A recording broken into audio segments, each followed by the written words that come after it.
আসসালামু আলাইকুম বন্ধুরা, কেমন আছো? আশা করি ভালোই আছো। তো আমিও ভালো আছি। তো আজকে আবার চলে আসলাম নতুন একটা রেসিপি নিয়ে। তোমরা সবাই এটা খেয়েছো। এটা হচ্ছে পুঁইয়ের রেসিপি। পুঁইয়ের ডাঁটা থেকে যেগুলো হয় সেগুলা। আশা করি তোমরাই খেয়েছো। তো তো আজকে তোমাদের সাথে রান্নাটা শেয়ার করলাম।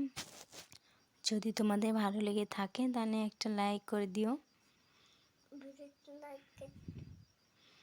তো আলুগুলো আর এগুলো ধুয়ে নিলাম, আর ওই ডাঁটাটা আগে ধোয়া হয়েছে।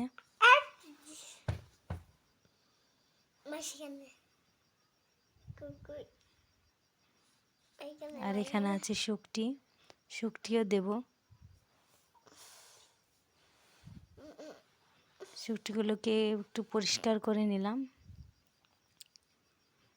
কেনা শুকটি তো সেজন্যে। তো অত শুকটি দেব না, অল্প করেই শুকটি দেব। তো এখানে তেল আর মরিচ আর রসুন এখানে তেলে দিয়ে দিয়েছি।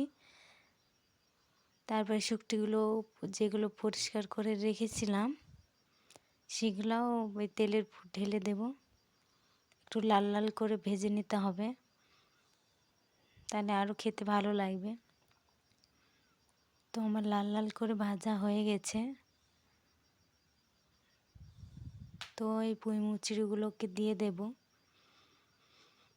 এক কড়া পুঁই মুচড়ি রান্না করে ফেলেছি, কোটা হয়ে গেছে আর কি। আর দুটো থেতো করে নিয়েছি রসুন, সেগুলোও দিয়ে দিলাম।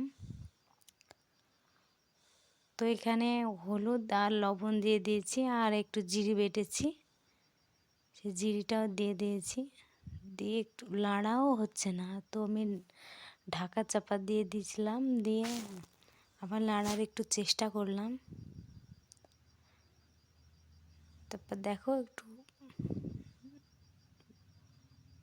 ঢাকা চাপা দিয়ে একটু মোটা মুড়ে অল্প হয়ে গেছে। তো ভালো করে নেড়ে চেড়ে নিচ্ছি। অত মশলা দিলে খেতে ভালো লাগবে না। তারপরে 1 গ্লাস মতো পানি দিয়ে দিলাম, ও পানিতেই সিদ্ধ হয়ে যাবে। হালকা রোমে রান্না করতে হবে, তো আমি ঢাকা দিয়ে দিলাম। সিদ্ধ হতে একটু সময় লাগবে। তো এই তো সিদ্ধ হয়ে গেছে, আলুটাও সিদ্ধ হয়ে গেছে। তো আমি এখনই নামিয়ে নেব তরকারিটা। তো দেখো তরকারিটা আমি নামিয়ে নিলাম। তো ভিডিওটা এই পর্যন্তই। সব ভালো থাকো, সুস্থ থাকো, টাটা।